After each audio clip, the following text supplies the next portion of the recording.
Tú compras todas las Jolambo, a mí me las regalan. I spend in the club, what you have in the bank. This is the new religion bank, el Latino gang. Yeah, trato de hacer dieta, pero es que en el closet tengo mucha grasa. Ya mudé la Gucci pa' dentro de casa, yeah. Cabrón, a ti no te conocen ni en plaza. El diablo me llama, pero Jesucristo me abraza. Guerrero como Eddie, que viva la raza, yeah. Me gustan boricua, me gustan cubana. Me gusta el acento de la colombiana. Como me ve el culo la dominicana. Lo rico que me chinga la venezolana. Andamos activos, perico, pim, pim. Billetes de 100 en el maletín. Que retumbe el bajo, Bobby Valentín, yeah. Aquí prohibido amar, dile charitín. Que per pico le tengo claritín. Yo llego a la disco y se forma el motín. Diamond District in the chain. Certify, you know I'm gang, gang, gang, gang. Drop the top and blow the brand. Oh, he's so handsome, what's his name? I need the dollars. Beat it up like piñata. Tell the jobs, close the curtains. Bad bitch, make you nervous. Good evening and welcome to the San Antonio Soccer Roundtable High School Edition. I am Scott Borowski. I am joined by Harry Austin. Harry, how are you doing this evening? Doing great. How about yourself? I'm doing good, man. We had a beautiful day out there at Ferris Athletic Complex on Saturday. You know, we were talking on the last podcast just about soccer being a winter high school sport and how the weather kind of always made that a pain, but you wouldn't have guessed it based upon the weather that we had out there at Ferris on Saturday. Yeah, it was beautiful weather. I'll have to admit, earlier in the week I was kind of worried where it was mid-40s, but it warmed right up for we went and saw the Northwest tournament or North Side tournament, pardon me. So it was a good time. Oh, good. Yeah, like an NISD kind of showcase tournament out there. Obviously, another big tournament going on this past weekend up there in the DFW Metroplex with the North Texas Elite Soccer Showcase. Teams from all over the country kind of flying out there and everything. They had some of the top teams from California, some of the top teams from Texas, and Central Catholic kind of came out the victor, which we will get into here shortly, some of those matches. But one of the things while we were sitting there watching the game with Rafa, a friend of ours, he had mentioned that, you know, is San Antonio missing out by not really having a showcase tournament of the caliber of what we saw kind of up there in North Texas? And I just kind of wanted to get your thoughts. Do you think that there's something a little bit more San Antonio, whether it's San Antonio FC or just the city in general, could have done to try and have more of a showcase similar to that? I think they could have. Now, I guess the question is when you'd place it. Obviously, you want to try to attract not only just the top teams here locally, but, you know, throughout the state and even nationally. So, you know, obviously you'd want to kind of be off week than the North Texas one is. But so to me, that might be something that you'd have to look at because, you know, if you look at the schedule, you know, they had the preseason tournaments and they're already playing. I've already seen some league games, you know, looking at the standings already. So they already have the schedule squeezed in as it is. But to me, I think it would be kind of cool to have, you know, over the holidays, you know, have maybe a preseason tournament. You know, I think that would be beneficial, you know, of course, pending on, you know, the UIL rules on when they can technically start. But to me, like I said, more soccer here, especially for the youth and especially where they can be looked at not only by San Antonio, but, you know, there's 5 other, you know, lower level teams, not counting UPSL teams, not counting NPSL teams, PDL teams. So to me, the more, you know, you can get the exposure out, you know, the better it is for the kids. Yeah, absolutely. Obviously, you know, you had a couple schools from San Antonio up there at the North Texas Elite Showcase Tournament with Central Catholic and San Antonio Lee. Central Catholic obviously won the tournament. Lee fell to Coppell High School there in basically what would be the third place match. And Central Catholic earning the #1 rank there in the nation by defeating some of those top teams from California. Loyola was ranked #1. Another school that they defeated, I want to say, was ranked number 20. So Mm-hmm. facing some of those powerhouses out there from the West Coast and able to overcome. Well, yeah, but they've got the history behind it, so they've got a program, and that's, I would love to see more, more schools develop that pipeline to develop that program. I know I live next to Stevens, and you can see that they've got, they seem to be turning decent kids year in and year out. So just like, you got some football schools, I'd love to see a couple of the schools publicly here in San Antonio become a little bit more known for, for soccer instead of just, basketball or football schools. I'd love to, see it become more soccer related as well. Absolutely. And, so far, Johnson and Reagan and some of those schools kind of earning that title along with, as you mentioned, Central Catholic. But everybody's kind of spread out a little bit in terms of really the powerhouses of San Antonio. Like we mentioned, you had Central Catholic and Lee playing up there in North Texas. You had Johnson kind of participating in a different tournament than what we saw with the NISD showcase. So everybody kind of doing their own thing this past weekend. But, the first match that we actually saw out there at Ferris, we saw Clemens take on Clark. And, Clark used to be coached by Coach Raul. He is no longer there. He's retired from the high school coaching scene. So his son no longer in attendance. And Clark is they're going to have their hands full this season, in my opinion. They have some good players. We don't have all the names and everything in front of us, so please forgive us if you guys are watching or, we're talking about one of your fellow teammates. Feel free to comment with the name if it's you and you feel, like you have no issue doing that. But with Clark, they had number 16 and number 10 were the two players I saw just with a lot of ability. But it was almost like they were just playing on an island out there, and you hate seeing that in high school where you can see some really talented athletes, but just can't really get too much help, around them and everything, and the pieces aren't really in place. And it's still early in the season, so I'm sure some of that, is going to come with time. But I think Clemens, to me, just kind of looked like more the all-around talented team. They had a really strong midfield, some really great attackers up top. I know you weren't able to see that match, but I could go through my list here and just kind of highlight the one area of opportunity I think that they're really going to have this season is they're really going to need to solidify that back line.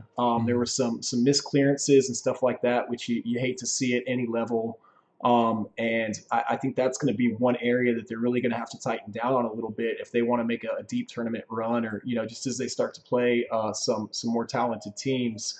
And then also, too, I noticed that on set pieces, they couldn't really do too much with them. I know you were out there for the Brandeis game, and, it was like night and day because, when we were watching Brandeis, yeah, they had some really strong set pieces. But go ahead with your thoughts from that match. Yeah, the Brandeis, I was impressed with the level of play this early in the season. And we watched, 2.5 games, I think is what we ended up watching, or I think you watched, 2.5? I watched 3.5, yeah. 2.5, 3 games. Just in all of the games, even the the last one where, kind of got away, with Warren and I want to say it was East Central. Mm-hmm. It was. You could tell, to me that the players had put in some time already. It's not perfect on any of them. As you and I were discussing with Rafa, it's their kind of preseason to kind of get together, get to know each other, to have the coaches see what works, what doesn't work. And I think that's, in one of the discussions you and I had with, I forget which team was it, Warren? What's the team? Brandeis and Edison? Or Warren and East Central were the two matches. No, the first one. Clemens. With Clemens is that, they lost, or who lost? Clemens beat them, but it was what? Clark. Warren? Clark lost their head coach. Yep. No. Warren lost to Clemens. Yes. Earlier on in the tournament. Yep. On there, and like I said here, and talking with, the Warren, the Warren coaching staff, or the contact that we have with Warren, is that there was a lot of adjustments between that very first game compared to the game that we saw him, on Saturday. So to me, it'll be interesting to see, just like with the UPSL teams, the growth from the first game compared to when you get in mid-season, and then of course in the playoffs where it really counts. Absolutely, yeah. And this, as you said, it's kind of more of a showcase where you're trying out some different players. Warren had an amazing freshman that we kind of mentioned, number 8, Ian, who as soon as he kind of stepped out on the pitch, you could tell he was a little bit younger. But you talk about somebody to watch over the next few years, and somebody you could even potentially see there, with the ETP team for San Antonio FC, potentially, some type of contract similar to like what Ethan Bryant's on. But his footwork was just amazing. I mean, his ability to control the ball just reminded me a lot of that. Mm-hmm. Well, who was the one that scored the goals for Warren? That was Isaiah. Isaiah. He impressed me quite a bit. I think it was 13, if memory serves me correct on the number. Correct. To me, that was one where, just the talent that the high school kids have nowadays, to me, it's amazing. And especially, you and I have caught, UPSL action. We all obviously follow San Antonio FC. Outside of the physicality of it, the technical side, I think it's a lot closer than what people think, as far as on the top athletes, and where the difference between the good teams and teams that aren't as successful is that, they don't have that depth or that consistency going across. But I tell you what, you could see some stars in there. And like I said here, if I was San Antonio FC, the runners, Samba, I would definitely be, trying to scout and see if you can catch some of these players to, come up for, the spring or, in the fall season to see if they can, see if they have the opportunity to play with the teams. Well, and like you said, Isaiah, he's a senior, so it's almost like a passing of a torch there between him and Ian, the freshman. But yeah, like you mentioned, I mean, that kid could shoot from anywhere. I mean, anywhere. He's got a leg on him for sure that can play with the big boys. That's and he wasn't scared either. It was one of those things that he was confident, and generally speaking, he would put it on frame. And the level of goaltending, of course, can vary from team to team. But it was just, you could tell that Warren was just in a separate class, just because of those two players, and there were some other players on the team, but they were able just to connect so purely in the middle, and it just looked effortless. And I know East Central was trying to put on a good show and defend them, and just some of those were just one touch and shoot, and there were shots that I don't know if they could have been stopped even by a great goaltending effort. Absolutely. Yeah, no, a couple of those were over 20 yards out. He had the hat trick there in the first half. I think he even had a fourth in the first half before they blew the whistle for halftime. Mm-hmm. But just getting back to Clemens, they ended up beating Clark 2-0. I guess you could say, I know it was a showcase, but, I'd venture to say that they probably won the tournament just based upon the fact that they didn't lose any matches, total numbers of goals scored, and everything else. But just to highlight a few players there for that Clemens match, because I do want to give credit where credit is due. Number 12, his footwork and just his ability to facilitate the attack and his passing was a couple of the things that just really stood out to me. Number 27 there for Clemens had a couple of near misses in the first half, but was able to kind of redeem himself there in the second half with a beautiful pass to number 1, who, if it hadn't been for Isaiah in that match that we saw against East Central, I probably would have given my man of the day. I'm not going to say the tournament because we didn't really see the games on Thursday or Friday, but my player of the day would have been number 1 from Clemens.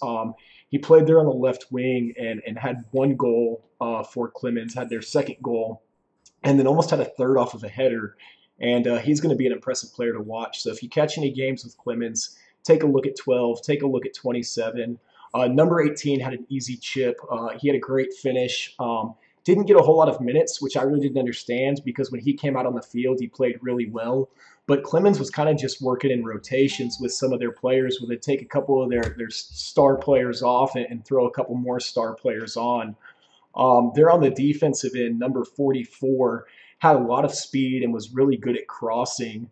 And number 17 had some really, really key tackles there in the middle of the field all by himself. So just a great effort by Clemens. Like I said, they beat Clark 2-0. Clark's got some good players, but just couldn't really connect as a team. And as I mentioned, they're probably going to have their hands full this season just based upon early play. We'll see how it goes. As you mentioned, Brandeis taking on Edison. Brandeis would win that game 3-0. But here just recently looking at Max Preps, saw where they lost to Johnson 8-0. So, so some of these teams, like you said, you match them up against somebody else, and Johnson is just going to be one of those teams this season that's going to be tough to beat. But Clemens, after this weekend, speaking of Central Catholic, we were talking about it a little bit before the show. Tell us what happened there yesterday evening for those who don't know.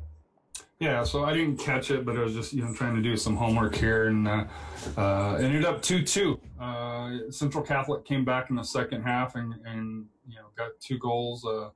So to me, it's something you and I discussed that, hey, if we'd maybe known about the match, would have maybe tried to get out there. And that's the problem with the high schools, and just the different not conferences, leagues, but different districts. It's hard to keep track of the schedules, and that might be something that maybe I'll try to see if I can put something together to simplify that. But to me, that's one of the big things that I wish San Antonio, and I know it's different school districts, but have somebody that can highlight the matches, because they're typically in certain areas. I know on our side of town, it's either at Gustafson, they got this, 2 soccer fields and inside the big stadium, and then out where we were, which is Ferris Stadium. So that's there, and then I'm assuming the Northeast has theirs at Blossom. At the Blossom Complex, and probably Heroes probably has a couple of matches. And I know Southwest Side had a couple of designated spots where Stevens played. So to me, it's something that we need to look at. I know you and I mainly focused on the boys this week, but we do also want to try to reach out and catch some of the girls' actions in the next couple of weeks as well, because they are also playing as well to give them a fair balance as well. Just unfortunately with only the 2 of us, and I wish they would have had a combination of the teams, and I know travel wise it probably makes it a little bit easier for them, although we're not talking huge amount of travel, but have more of a mixture between boys at one site, the girls at the other site. And I know they flipped them on the days, but to me, I think that would have made things a little bit easier to kind of cover and get exposure to both the boys and girls side.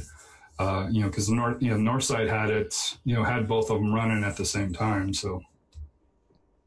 Yeah, absolutely. And as you mentioned, we'll kind of at least flip flop back and forth, and we'll try and do a better job, as you said, with the high school soccer schedule. There's a lot of different districts here in San Antonio. They're usually playing 2 games a week on Tuesdays and Fridays. So it's going to be tough to catch everything. The season's just starting, and we'll do our due diligence to try and find, certain matches and stuff like that we definitely want to highlight. But, that's the great thing about the Twitter community and stuff like that. If you guys have games that, y'all know of, some of the high school kids or, the parents or whatever that follow our page, send them to us. Let us know what's going on. If there's some, key girl matchups or something like that, going on, let us know. And Fridays are probably going to be a little bit easier for me to make than Tuesdays are, obviously, but we're going to do our best this year to try and, like you said, come out with some kind of spreadsheet or something to keep track of all the high school action going on in San Antonio, being 2 people.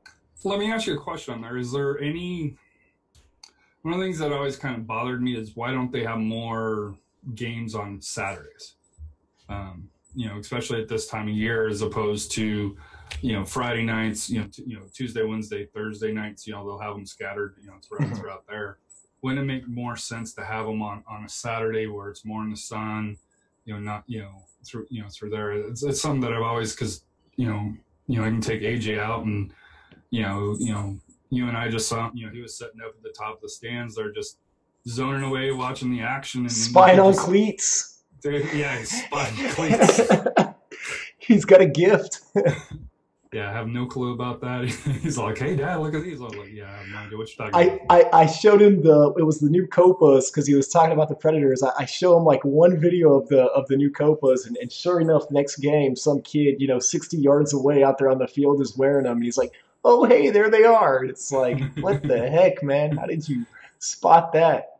Yeah, it's just and where he picks it up, it's amazing. With the technology. I know he gets a lot of it from YouTube and watching the videos that on there of soccer. But yeah, it's just to me it's one of those things. And to me, the great thing about it compared to football, where it's $8 to walk in. It's $2 for kids, $4 or $2 for students, and $4 for adults. So it's something that you can take the family out, and typically they'll have reasonable concession stands where you can get a hot dog and chips and Powerade water along those lines. So it's a good way to spend a couple hours. And to me, it's always something that I thought that I wish north side and even northeast side or south side or San Antonio ISD would look at as more Saturdays, because I think you can get more family, more of a crowd that can see it. So it's one of those things that they do it for basketball and the other major sports here. So it always kind of bothered me that soccer doesn't get that same opportunity. You played soccer. Has that always been the case? Or? Yeah, I mean, that's, I was sitting there. It's interesting that you say basketball because, to be completely honest, I don't know too much about high school basketball, but I thought it might, almost be more of like a UIL regulation as far as the number, the amount of time the coaches can kind of spend with the players and stuff like that. Mm-hmm. But, maybe we can actually get an answer. We'll reach out to like NISD and maybe we can get an answer from the UIL as to why they don't do that. I just kind of assumed that there are some regulations and stuff like that against it. But if basketball's doing that, to be completely honest with you, I'm not sure why they don't do that more. Because when I pulled up, there was basketball games going on in the there at Ferris at the new stadium, which is an awesome stadium to go in. So if you do want to catch, I know we mainly focus on soccer, but if you want to go see a nice facility for high school, go check out the basketball or volleyball stadium there at Ferris. I know it's kind of off topic, but it's something I don't understand why UTSA didn't try to work with, Northside on that, because, they could have very easily added another couple of thousand seats and, you would have had a great home facility to be able to show off, as far as for UTSA basketball or volleyball, but that's a separate subject. Absolutely. Well, I think that for the most part kind of touches on most of the high school games that we were able to catch out there for this weekend's past tournament. Again, Clemens, Warren, Johnson, Reagan, Central Catholic, you're going to have a lot, at least as far as the boys go, that we kind of are aware of right now. You're going to have a lot of good teams out there this year to watch that hopefully can make some deep playoff runs because as we've kind of talked about here recently, it seems like that rivalry again. Obviously, it was a Houston team that won state for 6A last year, but there's a pretty big rivalry kind of brewing between San Antonio and some of those DFW schools. So we definitely want to see San Antonio kind of take the better of that. Absolutely, because you even had mentioned, as far as like the UPSL level and how it almost transcends to that UPSL level, where it just seems that North Texas region is a little bit difficult for some of our San Antonio teams to beat. Yeah, and that's well, you even I even asked you about Houston, just because when it comes to UPSL action, which from my understanding, you've got more of a mixture. Don't get me wrong, but I think the majority of the kids that are playing are high school or very closely out of high school. The range here, is from my understanding on the schedules, and I know there's a few exceptions to that, but to me, it's one of those things to where I think if San Antonio can improve the talent at the high school levels and get more experience, I think you're going to see the talent at Samba, the talent at Bernie, the talent, with runners and I know MAC FC is going to be coming back in the U.S. Premiership. I believe in the upcoming year, you're going to be able to see them reap the benefits of that talent. And then of course, as that grows, it grows up the pyramid to, hopefully where some of those, local kids, whether it's through the EPT program through San Antonio FC, or are able to catch on, with, Division I schools or Division II, Division II or Division III, to where they can get that recognition to, achieve whatever goal that they have when it comes to soccer. Absolutely. Yeah, that's what we want to see. And that's kind of, the pathway and everything like that that's out there for some different players. We were talking about that on Saturday. Not every high school soccer player wants to go to college. There's some of them that, soccer is their dream. That's their goal. And the UPSL can kind of create a pathway for that for some of them that, the education just isn't quite as important. And, you always want to push education, and obviously education is important, but it's just not in the cards for everybody. It's not, there's no just cookie cutter 100% of the time. This is what's right for you. So it does kind of create some other avenues for players to try and progress. But the reason why I wonder, in this, I know we're tying more into UPSL now and the lower divisions through there, is the super draft's coming up. I think it's Monday. Or no, maybe Friday. Friday on Monday. Friday, I think. Friday it has. But tonight you had the Philadelphia Union basically trade all their draft picks to FCC. And you hear that the draft is becoming weaker and weaker and weaker, going through, the college draft. So to me, I'm wondering if you want to have more control over your career, is it better to go, to me, you look at UTSA, we don't have, UTSA does not have a Division I team. And I know the runners aren't associated with UTSA. I understand that. But to me, if you could have that kind of as a club level, and then, have somebody that can maybe semi-affiliate, with the university, to be able to, where the kids can still get their education, still be able to play, get their academic scholarships, but have that avenue to, play UPSL that plays 2 seasons, where you can get that exposure where, let's be honest, it's a world's game. I know we mainly focus here on the U.S., but we're very close to Mexico. So, if you have some of those kids that stand out, what's to say that, a Division II, Division III team, if they have Division III team down there, doesn't take a look at them and they are opportunity to go pro. Yeah, you're absolutely right. No, they already are. Just through talking with Rafa and some of the players there on his club team, he had mentioned that we are kind of losing talent in that regard, because some of those players are going, overseas to Monterrey and Rayados, and stuff like that for their Division II teams. So you're absolutely right. You talk about building that pipeline of growth up into the MLS and just, eventually the U.S. men's national team, right, is the ultimate goal. But yeah, so we are kind of already losing some of that talent across the border. So but even to me, I think majority of fans' goal or players' goal is, MLS is nice and it's our Division I league at the time. Will that be 10 years, 20 years from now? That some people think that's debatable, just with the model that it has. But to me, I believe most players' goals to get to Europe, whether it's, in Germany or, the English Premier League, along those lines. So to me, if you can make it, use the path that the U.S. system allows, and then to be able to, either, take that next step, whether it's in Mexico or, one of the Central American leagues, depending on if they're on par, or, Canada's starting a new league this year here. So there's going to be more opportunities to be able to be viewed, and which is a win-win for us. And, I'm excited for, for the future generations, of players that, I think compared to what you had, it's a night and day difference, for the opportunities nowadays compared to when you played. And that was what, 10 years ago or so?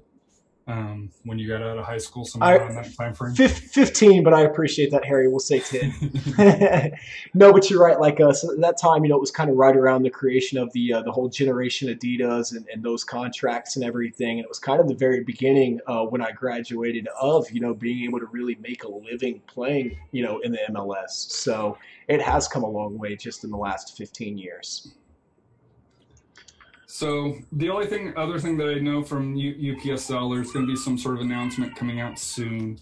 I don't know the specific time frames, but I think it's going to be the makeup of the spring season coming up with the new divisions coming through. We already know that the North is going to have ProRail. I think they've got 3 divisions set up. The Heart and South are still going to be just the one conference now. How teams are going to be split between them, who's in, who's out. I know John's still working on, the women's league here, and I'd expect probably some announcements with that coming out as well.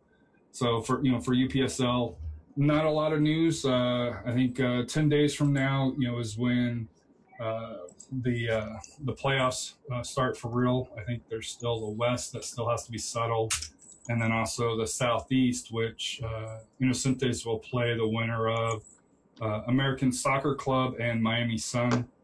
They play at 4:00, and of course you can catch that on Mike Cujo as well. So, and then of course in the West, I know California United FC2 are the powerhouse over there, and they'll play JASA RWC. So I'm not sure about those, but there's one more round that's got to go before we get to the national playoff structure, which will start out on the 19th, and then I think it's February 2nd or somewhere around there will be the final. So it'll be interesting to see how that season, and then I think they start up fairly quickly right after that with the with the spring season. And I think so if you do follow UPS Central on Twitter, they're a great resource for for the Central Conference. So expect to probably see some announcements coming from them probably in the next week or so, I would expect. Well, and kind of speaking of announcements, I was kind of just keeping an eye a little bit on the WPSL, and you see some of the teams with the WPSL kind of announcing tryouts here, and about the next month and a half, 2 months. They just added another team, the Utah Royals reserve team. The Utah Royals and the NWSL, their 2 team basically joining the WPSL. So just kind of interesting that you're starting to see a little bit of WPSL news come out from some of these teams, and we still really haven't heard any mention, from any team here in San Antonio as far as tryouts or anything like that goes here. So I would expect almost to see some type of announcement for that type of stuff here in the next couple of weeks, because the season's kind of starting to approach for the WPSL as well. Yeah. So with it being a new year, everything hits the reset cycle. So I'm sure for the spring, summer, it'll probably be very jam-packed here in San Antonio with with SAFC, Samba, Runners. I'm not sure when Mac FC is playing or if they ever will play, but right. But supposedly that's going to be coming out soon. And then of course can't forget Laredo Heat, of Gordino's favorite here. So they'll be starting up soon here. So it's getting that time of year where things are changing, with the exception of San Antonio FC, where it's tumbleweeds going across the road right now as far as anything coming out of that camp, which is kind of surprising. Camp's probably going to start less than 30 days because the season starts in 60 days. So to me, I'm kind of surprised we haven't seen more announcements from them as of yet. I know if you're a season ticket member, you got the scarf contest that's closing very soon. If it hasn't already closed, I forgot to look at the date, but I saw the email that says, hey, it's closing soon. So, to me, it's an interesting time for him to be a San Antonio FC fan. Your thoughts on the lack of information? I wouldn't even say news, just, there's no preseason schedule. There's no, we've got 11 players. 11. We do have a roster. We do have a starting 11, but you need at least, 16, right? Because you need to have at least 5 subs. What for, man? They can go the full 90. We already talked about this. They're going to be running a 2-5-3, right? With a no, it's interesting because I know you have been like not hounding them, but I see you on Twitter tagging them and stuff like that. And everybody wants to know player signings and schedule release, and people just get excited about that kind of stuff. It kind of holds you over during the off season. I get that, but I guess it's more not knowing what all the pieces in play are because it's like, are we really scared that they're not going to field a team this year? It's like that's not the issue. So SS&E is kind of, I think, just always a little bit more. They never show their cards. They always kind of hold them pretty close to their chest. So, obviously they're not really stressing, I don't think. But to me, it's not about stressing of it. It's about being able to build that excitement. We're 60 days away from the season. And this year they're going to have the San Antonio Commanders to kind of battle February 9th. They start in February. 30 so they days. start a month from now. So they're going to have the newness on them, where it's going to dominate the local news. And, let's be honest, soccer in Texas versus football doesn't generate the major news to begin with. So to me, it's about building that excitement to be able to say, hey, I'm a San Antonio FC fan. Look, we signed player X, and whether you've heard of him or not, hopefully you have. I know, there's been teams that have been signing MLS fringe talent, we'll just say. And yet there's tumbleweeds right now coming from San Antonio. And I know Texas Soccer Radio is doing a podcast. We're doing a podcast tonight. So I'm willing to bet, $100, unofficially that tomorrow there'll be, this breaking story that's why we're doing this. Just because that's how it works. But it's one of those things that, how are you supposed to build excitement for the season? How are you supposed to, build that fan base if you don't have that steady news, if you're not keeping yourself in the name? And that's why I push out to them. It's to keep them engaged. And I'm not saying that, that they're not engaged on social media. They're very engaging. But you got to have that news, and especially where you're getting dominated by the Commanders. The Commanders, already you've got the Bold that's coming out. The biggest news this week is, hey, Jose Escalante, we know he's going back home. He announced it on Twitter today that, he signed with a team in Honduras, but over the weekend he said thank you. And Diego also said thank you, which, if he's still in the area, it makes you wonder where he's going. I think we all pretty much have one idea of where he's going. You kind of have a pretty good idea of possibly where he's going to land. Now, it's a little bit north on 35. I'll give you a hint. Yeah, he's going north as opposed to south. I would probably expect. I don't think the Dynamo with their stockade of goaltenders, is looking at him. So if he's staying in the area, that leads you to believe that he's either taking the long commute to El Paso, going to Austin Bold, or some other lower level team, which he's still got the talent. And you and I both have talked off record is if he's still here, and he still's got his clinics, why not go to Austin if they're willing to sign him? So. Yeah, well, at this point in his career, he's going to want to get minutes. I just don't think he's going to go somewhere to be a backup keeper, at this stage in his career. One piece of news that did kind of come out kind of from Royce the Voice was the mention of the Rampage kind of going to 100% digital as far as like their season ticket member stuff goes. And, I'm almost curious, do you think that means that we're not going to have like an STM card or something like that this year? Do you think it's just purely going to be print your tickets off at home or show us your phone? I think it's going to be digital, yes. And I'm hoping they come out with an app for it, because I think that's what's needed is if you're going to put everything, electronically, have an app for it. It doesn't make sense to say, okay, hey, we're going digital, and yet you got to manually log into the the SAFC ticket portal, site, the ticket portal for for their if you're going to do it, especially where you can use one, I'm assuming one foundation and just change the overface from the Rampage to the Spurs to to SAFC. So you can have it, and on there you can have the schedule. You can have, or hey, you can exchange tickets, from one person A to person B, real handy. If you're going to go digital, that's how you have to go. If they do not do that, I understand why you're doing it. I like the digital cards, just because it's a cool collector's item to have. But just being honest with you, I use the phone as well. It's just hey, check and click over. It's very easy to do it. There was a couple of matches where the season ticket card didn't work, so they've already had trial periods with it. You either print it out or you just use the barcode, and it's going to be the wave of the future. So I don't see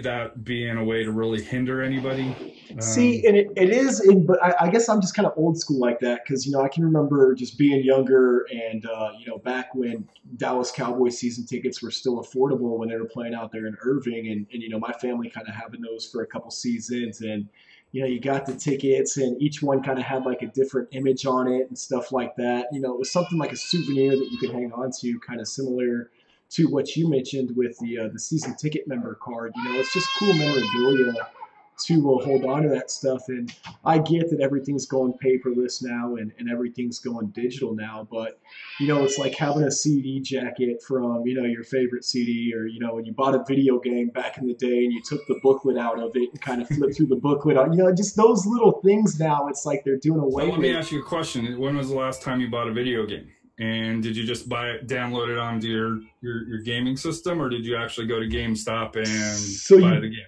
You busted me. The last game I bought was FIFA 19, but the only reason I bought it online was because they had their Black Friday special after Christmas for PlayStation Plus subscribers. So it was $23 digital, $35 at GameStop. So I have a reason because I did drive up to GameStop to try. But you understand. I get it. I get it. Like I do, but it just sucks, in like today's generation, not to do the whole millennial thing, but for people that never really did it the old school way, they don't really know that they're missing out on anything, and it is more convenient. The one thing that it just kind of always does for me though is just stress me out because it's like you go there, you start tailgating, your phone battery starts dying, and it's like I'm always just scared that I'm going to get to the ticket gate, my phone's going to be dead.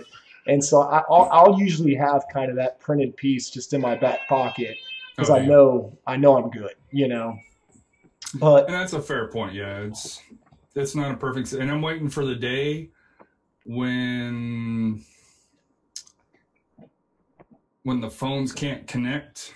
When I screenshot mine, because I've been there, you start getting in line. Yeah, I'll screenshot it so I have it in my gallery. That's how much I fear over this whole digital ticket on my phone that something's gonna mess up. So there's workarounds. I'm just waiting for that day where hey, we can't scan it. What do they do next? Right. Exactly. And that's the problem. But yeah, to me that's one of the cool things, especially with baseball and is and going back to the Scorpions years is getting the booklets of the tickets and the different players or the different teams logos on there.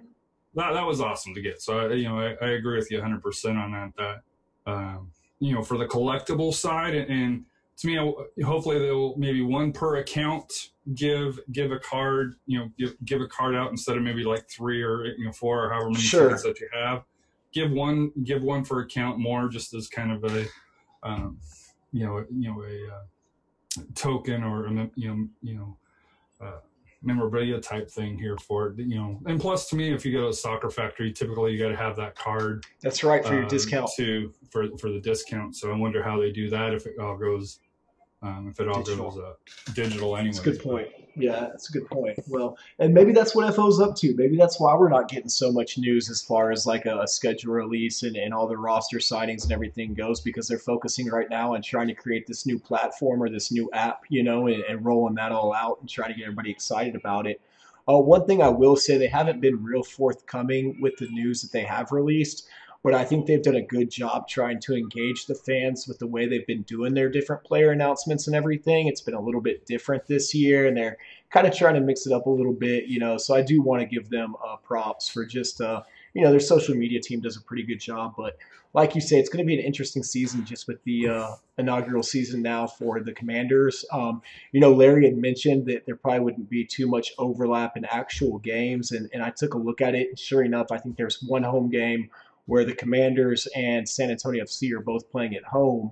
But, just kind of striving for that attention more in the media and, in the merchandise. And that's kind of where I think the Commanders are going to eat away a little bit at San Antonio FC. Well, I think the overlap isn't the Right. game day action. It's going to be more season ticket based. Because if you say, hey, I've got $300 that you can spend on for the family season tickets. Mm-hmm. Are you gonna do San Antonio, or are you gonna do SAFC, or are you gonna do the Commanders? And, Right.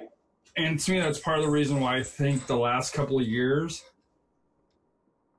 and it's not the social media guys, because the social media guys and gals do an excellent job. It's more just the marketing of the team overall. It's dropped, and the billboards, the buses, that kind of thing. It's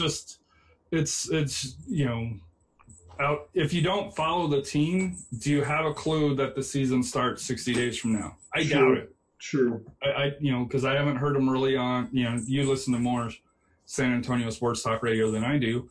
I haven't heard a lot of advertisements on that kicking off as of yet. And I'm sure they'll be doing a push probably in the next 30 days or so, for that here. But to me, there hasn't been that off-season fan engagement outside of the Christmas party at the arena, at AT&T Center, with the ice skating, and stuff like that, which was fun. But there hasn't been that engagement with the fan base that they had the first 2 years. And they've done some pretty cool giveaways here recently. They did their 12 days of Christmas. Awesome. Yeah. How they kept building up, and we've seen several of our followers and people that I follow, and I'm assuming people you follow as well, that have got some of them. So, and I'll admit that, at the Christmas party, I picked up a swag bag that was pretty sweet. So, I think my kids won that for me. Hey, it's always the kids, right? It's the kids. It is. Did you see the kid that wrote the letter for Alan Hearns or whatever? Yes, wishing, hey, got a couple tickets to a game. You know what I mean? It's always the kids. So, but no, it's just, to me, that's, it's not that they're not going to have a team ready. I think that they need to have this core. I think they need to have this team developing early, because it's not an easy start to the season. March 9th, you're playing Phoenix, and you're going to have a whole new back line. Mm-hmm. There's no question about that. The midfield Peck is so far the only one that's back, right? In the midfield. Yes, because then you've got back, but I don't. He's not a starter so much. I don't consider him. He's a sub, in my opinion. Lang, which is more up on the wing, but and then you got Restrepo. There's so much new with this team that they're going to need time. And I used to fret over, hey, release the preseason schedule. Release it. Why aren't you releasing it? Tulsa's released theirs. Other teams have released theirs.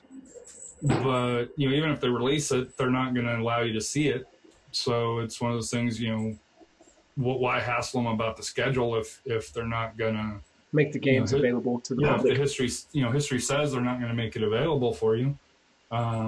History says they're not going to have a MLS team come to town. There'll be 1 week where they'll travel out, whether it's Florida or Arizona. I haven't been able to pick that up yet, because MLS, the MLS schedule just came out. So, we'll probably start to see some more preseason friendlies come out. I know Houston's already announced theirs. We're not on theirs once again, so which I guess kind of makes sense, with us and RGV. Right.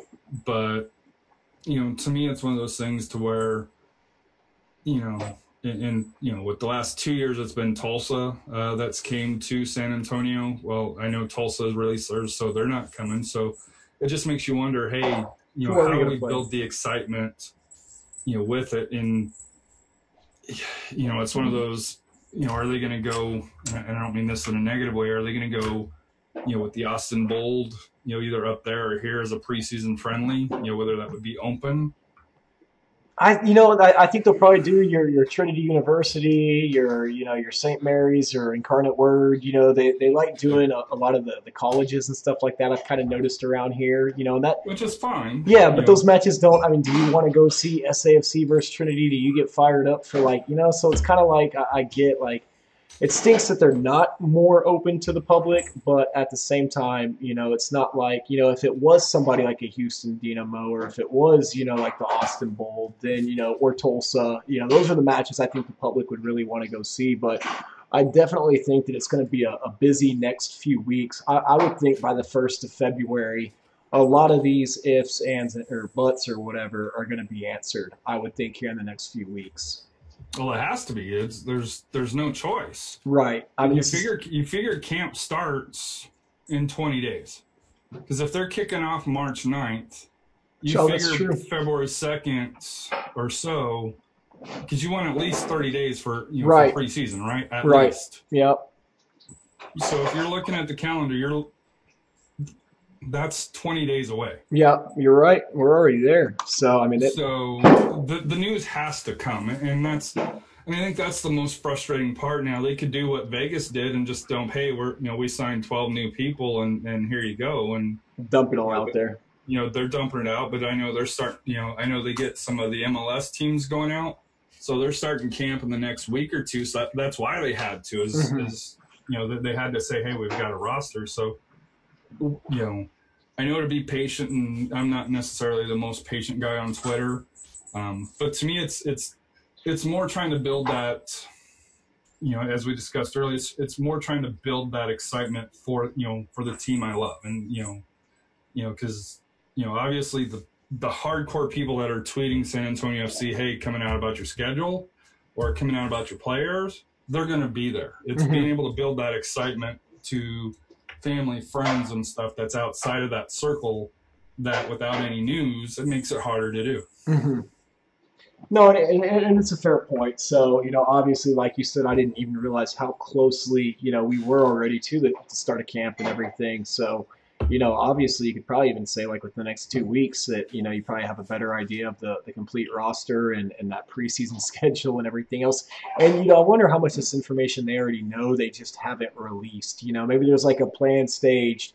Here's what we're going to do week 1, week 2. It's just real heavy and, you know, it's just real hyped. And maybe they're trying to do it a little bit different this year. But, you know, obviously, me and you just being podcasters, only time will tell for us. Yeah, as with the rest of the fans. Yeah, and well, I think you know, like I said here, I think the biggest frustration, you know, what the super draft is this weekend, and then, you know, who doesn't get drafted, you know, will become available, and I do think the team is going to try to get younger. I think, you know, I believe that's going to be the direction that they're going to be going. They're going to probably try to get a couple of the fringe MLS guys that get cut, hopefully not from Houston because we haven't had much success. Let's try from Dallas, you know, or other teams for they're here. I'm interested to hear about an affiliation, if they're still affiliated with, you know, NYCFC, or do they affiliate with somebody else? And you know, I wonder if like an affiliation with, like, you know, Cincinnati as an example, it's going to have a crap ton of picks and stuff like that. That's going to be a new team. You know, would that be something that might benefit in the short term? You know, for San Antonio is an affiliation with somebody that's a little bit more active. But I've also heard, you know, semi rumors, you know, off of Reddit that, you know, maybe we shouldn't be blaming all on New York City. Maybe some of the blame does fall to San Antonio, not really wanting to guarantee playing time to players that move down, you know, from the MLS team, which made sense with, you know, with the last 2 years. But with it being a new team, lots of opportunities. Absolutely. Well, just one more thing that I wanted to touch on before we call it an evening tonight. You know, we said that there was no news to talk about. And again, you know, we made it an hour on our show. So obviously we got some stuff to talk about. But If you guys haven't checked out Ian's Foundation, definitely do a Google search for Ian's Foundation. The Ian's Cup is coming up here in a few weeks, and hopefully we can get them on to talk a little bit more about the foundation directly.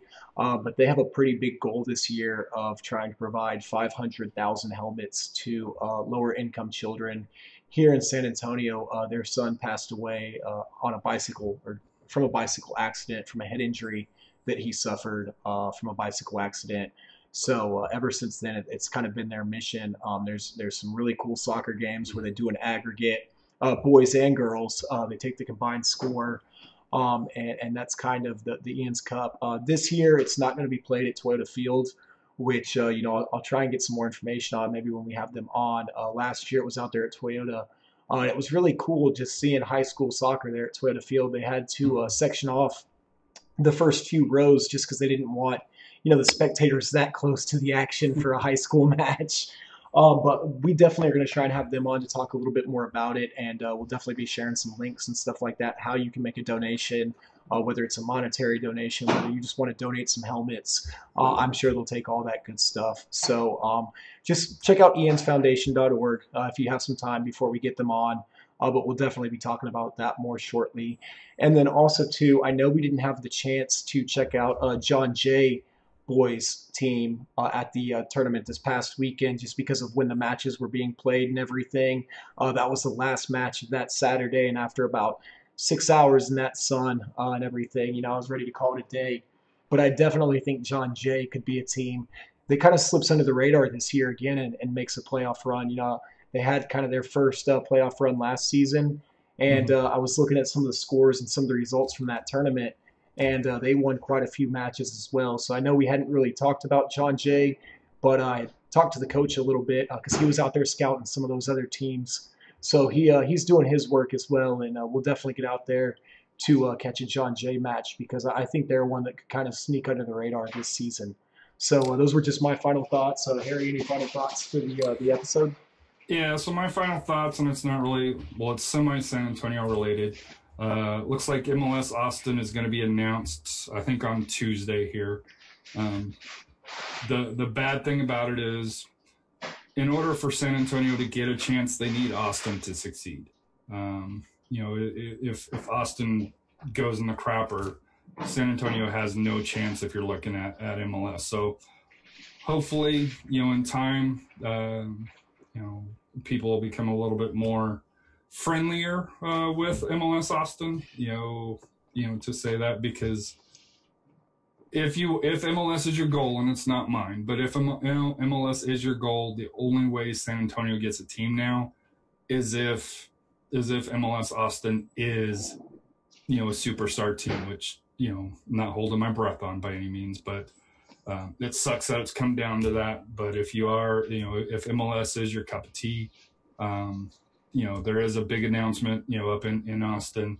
So like I said here, it does impact that, San Antonio FC indirectly. So it'll be interesting to see how that fallout happens or what happens with it. But like I said here, if MLS is your goal, you might want to rethink your thoughts on MLS Austin. So, well, we'll keep an eye on that. Not your goal. The goal is to go out and just support your team, regardless of what league they play in, right? It's your club. But being a soccer show, it's one of those that if you want to play at the top level, that's it's unfortunately the avenue that San Antonio's faced with now. Is they're dependent on Austin showing that they're like an Atlanta United or FCC, a Cincinnati team that can pack the house. And then San Antonio also has to do their portion of still showing up for, San Antonio FC. If neither one of them succeed, there's no way, right. MLS is going to say, hey, let's go 90 miles south from a team that failed when Houston and Dallas support poorly as well. So right. It's the only chance that San Antonio has if they're looking to get, some of the later expansion rounds, so it's one of those things that it directly, indirectly affects us, but, it is part of the, it is the system that we live in, fair or unfair. And, to me and to quote famous Todd, fuck MLS. I personally probably am not going to go to them, but I know my son probably will get suckered into it because he's going to be 11 this year. Sure. And it's going to be, it's going to be his top team in the area. So. Well, I mean, there you go. There you have it. Like you said, it is what it is, So, thanks again for everybody tuning in. And this is the San Antonio Soccer Roundtable. We out. Peace.